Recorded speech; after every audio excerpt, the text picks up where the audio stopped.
अस्सलाम वालेकुम दोस्तों, आप देख रहे हैं मेरा चैनल एस जे लीगल हब। दोस्तों, आज हम सीपीसी का एक और इम्पोर्टेंट और बहुत ही अहम ऑर्डर डिस्कस करने वाले हैं कि जो कि है ऑर्डर 9 रूल 13, जो कि क्या बताता है हमें setting aside an ex parte. अब ये क्या है, इसको पहले हम ब्रेक डाउन कर लेते हैं कि सेटिंग असाइड का मतलब होता है कैंसलेशन, रिमूव। अब क्या रिमूव करना है? एन एक्स पार्टी डिक्री, और डिक्री कहते हैं ऑर्डर को, और एक्स पार्टी मतलब यक तरफ़ा।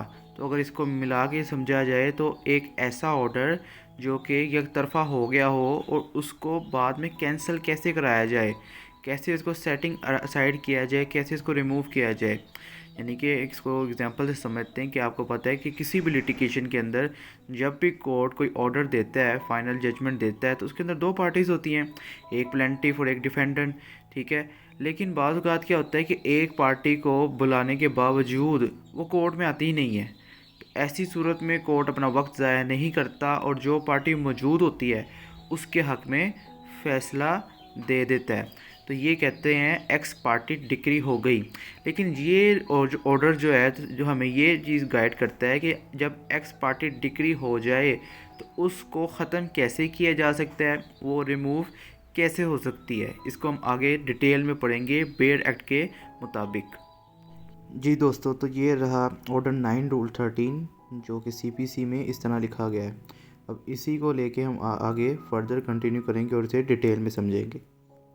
तो इसमें जो पहली चीज़ समझने वाली है वो यही है कि एक्स पार्टी डिक्री क्या होती है। तो मैं आपको पीछे इंट्रोडक्शन में बता चुका हूँ, एक ऐसा ऑर्डर जो सिर्फ एक ही पार्टी की मौजूदगी में जब कोर्ट दे दे, तो ऐसे ऑर्डर को एक्स पार्टी डिक्री कहा जाता है।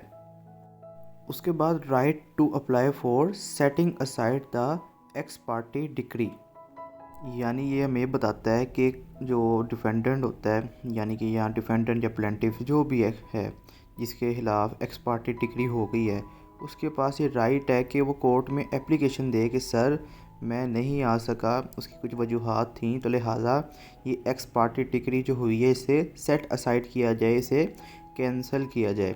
उसकी कुछ ग्राउंड्स हैं जो जिस बेस पे वो कैंसिल होगी, जिसको हम आगे पढ़ते हैं। जी, तो अज़ीज़ान मन वो कौन से ग्राउंड्स हैं जिसकी वजह से वो सेटिंग असाइड कर सकता है डिक्री को?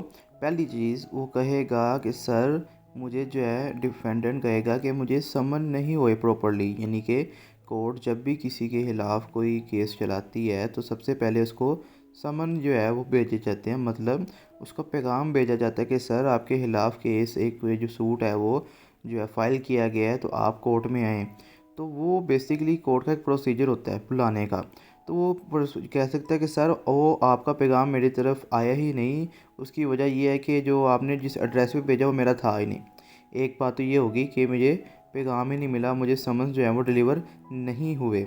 दूसरी ग्राउंड जो आती है वो आती है sufficient cause for not appearing, यानी कि वो उस डिफेंडेंट है उसको समन्स जो है रिसीव हो गए, लेकिन वो फिर भी ना आया, उसके पीछे कुछ वैलिड रीज़न्स हो सकती हैं। तो वो कोर्ट में वो बता सकता है कि सर मैं जो है बहुत बीमार था, आपके जो है वो समन्स रिसीव तो हो गए थे, लेकिन मैं हॉस्पिटल में एडमिट था, तो इस वजह से वो डेट निकल गई है, तो अब मुझे मौका दिया जाए कि मैं अपना केस रिप्रेजेंट कर सकूं, और ये एक्स पार्टी डिक्री जो है अब इसको कैंसिल कर दीजिए।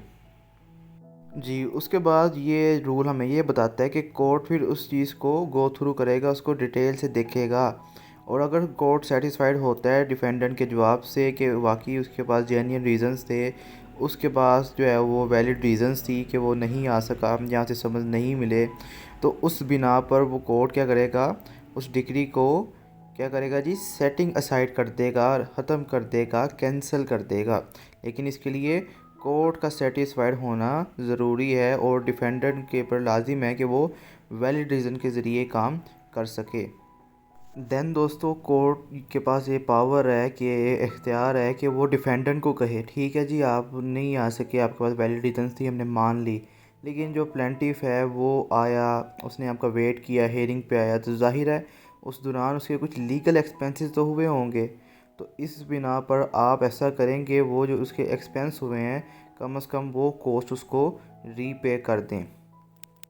लास्ट में दोस्तों एक्सेप्शन है कि जब डिक्री एक या एक से ज़्यादा मल्टीपल्स डिफेंडेंट हो और उनको इफ़ेक्ट कर जाए, तो ऐसी सूरत में क्या होगा, ज़ाहिर है जब एक डिफेंडेंट को वो इफ़ेक्ट किया है तो दूसरे डिफेंडेंट को भी इफ़ेक्ट की होगी। तो ऐसी सूरत में कोर्ट क्या करेगा, तमाम की तमाम डिफेंडेंट के ऊपर से वो जो है डिक्री को सेटिंग असाइड कर देगा, रिमूव कर देगा, कैंसिल कर देगा। तो दोस्तों ये आज था हमारा टॉपिक ऑर्डर 9 रूल 13 सीपीसी का, जो हमने बहुत ही आसान तरीके से डिस्कस किया।